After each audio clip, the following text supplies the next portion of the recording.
Chers amis, chers confrères, chers consoeurs, je suis Augustin Guégué. Je suis le président de l'association des journalistes et animateurs des médias en ligne de la diaspora.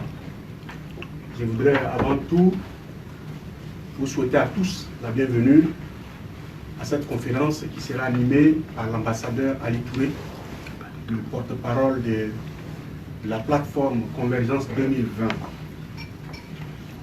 Le mouvement Convergence 2020, il est important de le rappeler, est né de la volonté d'un Ivoirien.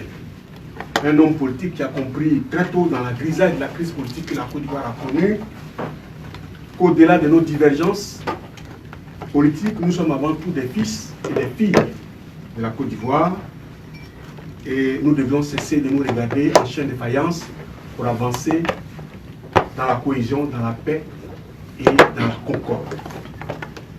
C'est pour cela qu'aujourd'hui, Ali Touré, qui est là juste à mes côtés, a décidé de vous parler. Parce qu'il a décidé de donner une autre orientation à notre plateforme Convergence 2020. Et il va vous expliquer lui-même tous les points importants de cette nouvelle orientation qu'il veut donner. Mais il est bon de rappeler que le 25 juin 2015, en ce même lieu, lors de la grande conférence internationale organisée par Convergence 2020, en présence d'un parterre de conférenciers, M. Ali Touré, pour résumer son action sous tous les angles, nous avait dit, et je cite, Convergence 2020 qui se veut un reflet de la diversité de notre pays, est surtout une plateforme inclusive qui est ouverte à toutes les sensibilités nationales qui souhaitent mutualiser leurs efforts et contributions dans la paix, la cohésion et la concorde afin que les enfants de la Côte d'Ivoire regardent dans la même direction à l'horizon de 2020. Chers confrères, nous sommes aujourd'hui en 2020. L'heure du bilan de la plateforme a-t-elle sonné? Quelles sont les nouvelles orientations que le fondateur et porte-parole de l'association, l'ambassadeur Ali Touré, souhaite-t-il donner à son mouvement? M. Ali Touré est là, il va répondre à toutes ces préoccupations. Mais avant, je vais lui donner la parole et dans des propos liminaires, il va planter le décor et vous aurez ensuite l'opportunité de poser toutes les questions qui vous sied. Je vous remercie. Merci, M. Augustin Guégué. Je voudrais aussi remercier mon ami et frère Saint-Pierre Songui à ma droite, ainsi que tous mes collaborateurs et tous ceux qui sont déplacés cet après-midi, afin que nous puissions échanger sur la Convergence 2020, une plateforme composée d'Ivoiriens d'horizons divers qui ont vite perçu la nécessité, après la grave crise post-électorale que nous avons traversée en 2010, je voudrais profiter de l'occasion pour souhaiter au nom de la Convergence à chacune et à chacun d'entre vous nos voeux les meilleurs de paix, de bonheur et surtout de santé. Comme l'a indiqué le modérateur M. Augustin Guégué, je vais dans un premier temps vous lire les propos liminaires. Ensuite, dire brièvement pourquoi nous pensons qu'il est nécessaire d'avoir une nouvelle orientation et vous permettre de poser des questions. Mes chers frères, chères sœurs, voilà bientôt presque 9 ans que nous travaillons tous à l'avènement d'une Côte d'Ivoire nouvelle. Ces efforts font suite à une série de crises que notre pays a connues. Crises qui ont fortement entamé l'unité nationale et la cohésion. Je ne citais que celle-là parmi les conséquences des crises successives que nous avons traversées. La sortie d'une telle situation exigeait le rétablissement rapide de la confiance entre le gouvernement et les populations, mais surtout, il fallait formuler une vision politique qui soit à même de recueillir l'adhésion et la remobilisation de toutes les filles et de tous les fils de notre pays en vue de la relance du processus démocratique et de son développement. Cette vision nationale a été formulée par le président de la République, son Excellence M. Alassane Ouattara, à travers sa volonté de faire de la Côte d'Ivoire un pays émergent à l'horizon 2020.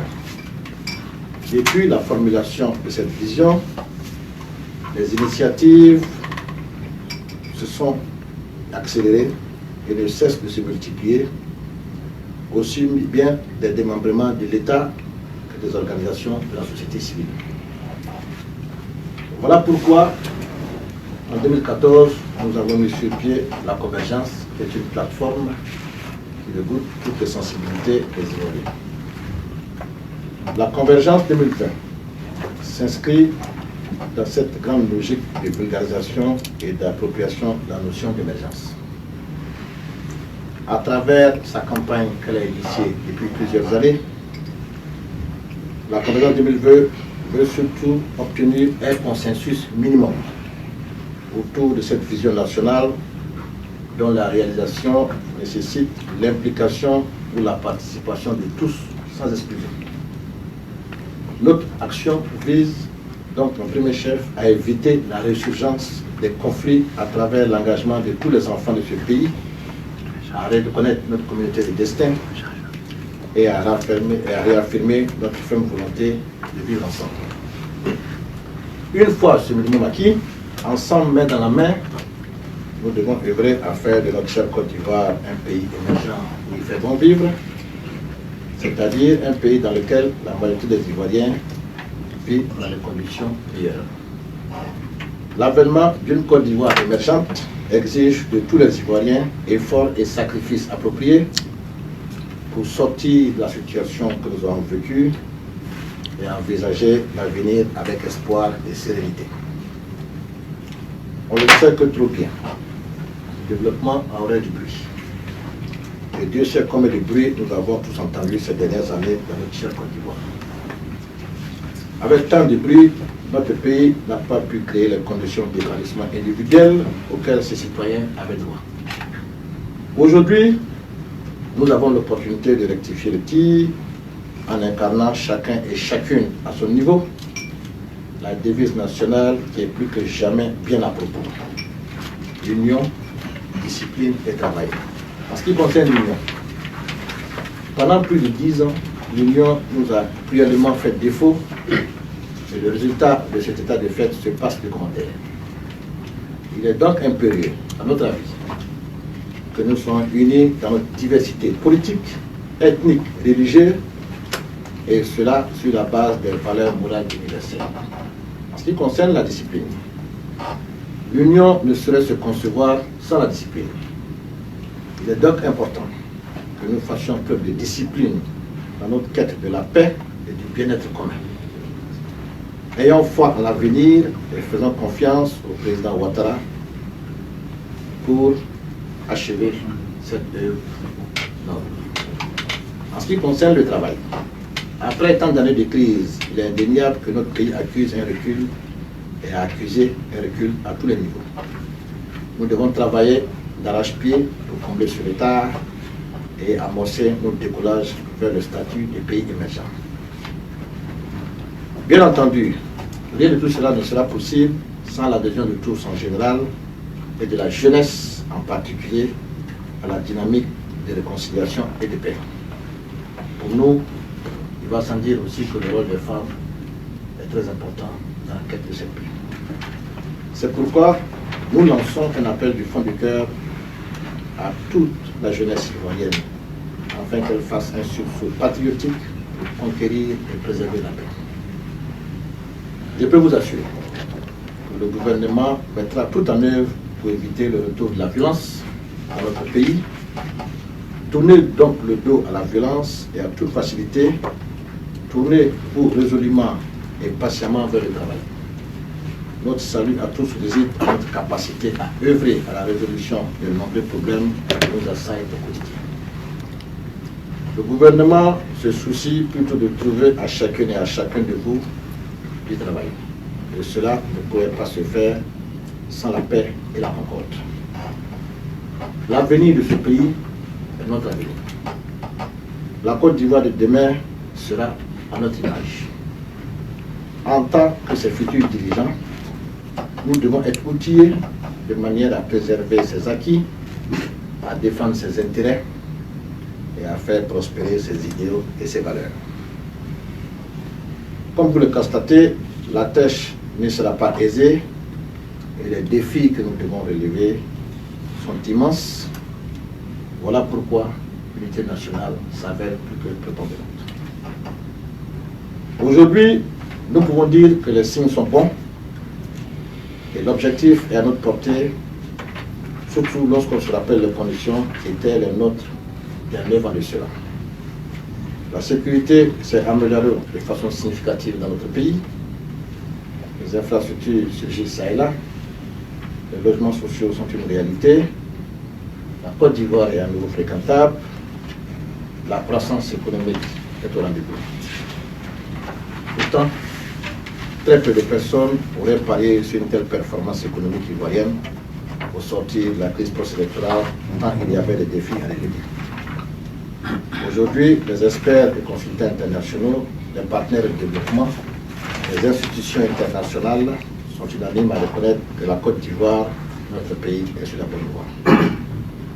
En vue de participer pleinement au débat en Côte d'Ivoire,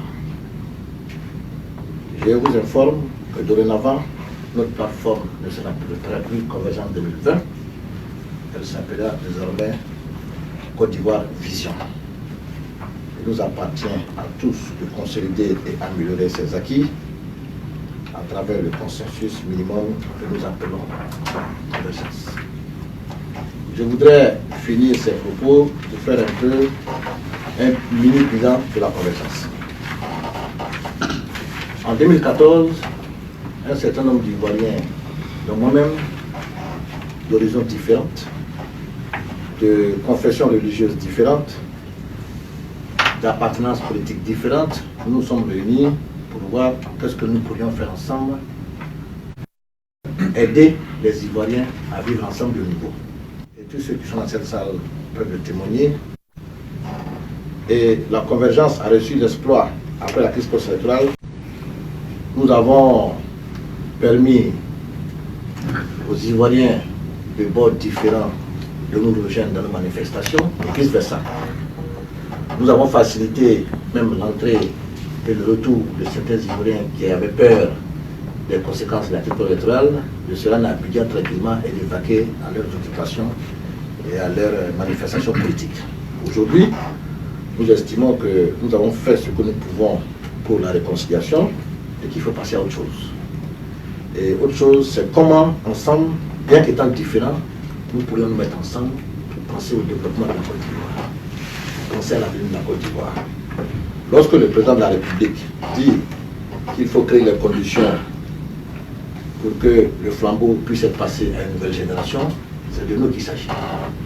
Alors, nous faisons au niveau de la convergence. Serions-nous prêts pour relever ces défis? Le président Faubagné paie à son âme, à son temps, va faire confiance à la jeunesse en nommant la plupart des ministres qui avaient la trentaine, 30 ans, 5 ans, vous les connaissez. Et ils ont fait leur preuve. Alors, nous avons décidé, nous, de nous engager dans le débat politique en Côte d'Ivoire. Bien entendu, nous continuerons nos missions de sensibilisation à la paix. Nous continuerons de demander aux gens de désarmer leurs bouches, de désarmer leurs plumes, et qu'il faut faire mentir le monde entier. En 2010, nous avons eu des problèmes en Côte d'Ivoire. En 2015, les élections se sont très bien passées. En 2020, il faut qu'elles se passent bien. Il n'y a pas de raison qu'elles se passent très bien. Voilà, mesdames et messieurs, en grosso modo, M. Augustin Didier, ce que je voulais dire comme propos liminaire. Je suis à votre disposition pour toutes les questions que vous devez me poser. Vous remarquerez que après la conférence historique de 2015 ici à Olympique, les gens nous ont vus très silencieux. Et je vous explique pourquoi. Nous avions dit au départ que la plateforme avait été établie pour permettre aux Ivoiriens de se parler, d'échanger sur la Côte d'Ivoire. Nous nous sommes gardés de nous prononcer sur l'actualité politique, pour être en phase avec nous et pour être honnête avec nos partenaires. Aujourd'hui, nous avons décidé de passer à une autre phase. la Côte d'Ivoire a un tournant important de son histoire. Il est important que chaque Ivoirien et chaque Ivoirienne œuvre à l'apaisement et à ce que les élections se passent dans des conditions les meilleures en 2020. Donc aujourd'hui, vous pourrez poser toutes les questions que vous voulez. Dans le passé, ce n'était pas possible. Aujourd'hui, c'est possible. Comme je l'avais dit tantôt, au niveau de la convergence, nous nous sommes assignés comme objectif de décrisper l'atmosphère et de permettre aux Ivoiriens de se parler, de la Côte d'Ivoire sans animosité. Je suis l'un des rares ici en Europe qui parle avec tout le monde, même avec ceux qui ont des propos vexants et blessants. J'estime que, nonobstant le langage des uns et des autres, nous sommes obligés, nous sommes amenés à nous parler et à vivre ensemble puisque nous avons trouvé le destin. Dorénavant, comme Ivoiriens, nous voulons maintenant participer au débat politique en Côte d'Ivoire. Voilà la différence. Nous nous donnons maintenant la permission, le droit de participer à toute initiative d'intérêt national et populaire. Si nous estimons que en Côte d'Ivoire, on doit intervenir pour apaiser, nous interviendrons pour apaiser. Nous ne sommes pas dans la logique des affrontements. Donc vous nous venez toujours du côté de ceux qui ont un langage modéré et ceux qui veulent apaiser. Donc voilà comment l'orientation change. Comme je l'avais dit en 2014, Côte d'Ivoire Vision n'est ni un mouvement politique, ni un parti politique. Ayant dit cela, normalement je ne devrais plus répondre aux questions politiques, puis je ne pourrais répondre à ces questions que si j'étais un parti ou un mouvement politique. Mais je ne suis ni un mouvement politique, ni un parti politique. Côte d'Ivoire Vision, c'est une plateforme aussi d'Ivoiriens et d'amis de la Côte d'Ivoire qui entend participer au débat national en Côte d'Ivoire pour le bonheur des Ivoiriens. Vous dites que le président rassure. Mais le président, son rôle, selon la Constitution, c'est de protéger les Ivoiriens. Et je peux vous dire que moi, je fais confiance au président de la République et qu'en 2020, les élections seront apaisées. Il n'y a pas de raison qu'elles ne soient pas apaisées. Parce que les conditions de 2010 ne seront pas les conditions de 2020.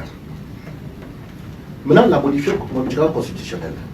Cette constitution a été votée par tout le monde, y compris ceux qui sont liés à l'adversaire. Le président, selon la Constitution, peut modifier la Constitution sans passer par le référendum populaire. C'est dans la Constitution. Maintenant, vous m'avez parlé de certaines modifications. Je ne connais pas le contenu de la modification. Le président a indiqué clairement qu'il compte modifier la Constitution. C'est ce que je sais, c'est ce que tout le monde sait. Qu'est-ce qu'il met dans la modification? Je n'ai plus idée. Les lignes bougent en Côte d'Ivoire. On peut commencer à négocier, il y a une rupture, on est vers la négociation, mais je suis content que le président Kagame ait dit qu'ils ne vont plus boycotter les négociations. C'est une bonne chose. Parce que quand on négocie, ça peut dire on finit par s'entendre. Mais quand on quitte la table de négociation, c'est bien compliqué. Donc il faut qu'on se félicite, et on félicite le PDC d'avoir ouvertement dit qu'ils ne vont plus jamais boycotter les négociations. Et que prier pour que la sagesse habite les uns les autres et qu'on trouve un minimum de consensus pour aller aux élections. Il n'y a aucun lien entre la convergence ou la Côte d'Ivoire Vision et le RHDP. Le RHDP est un parti politique. Nous ne sommes pas un parti politique.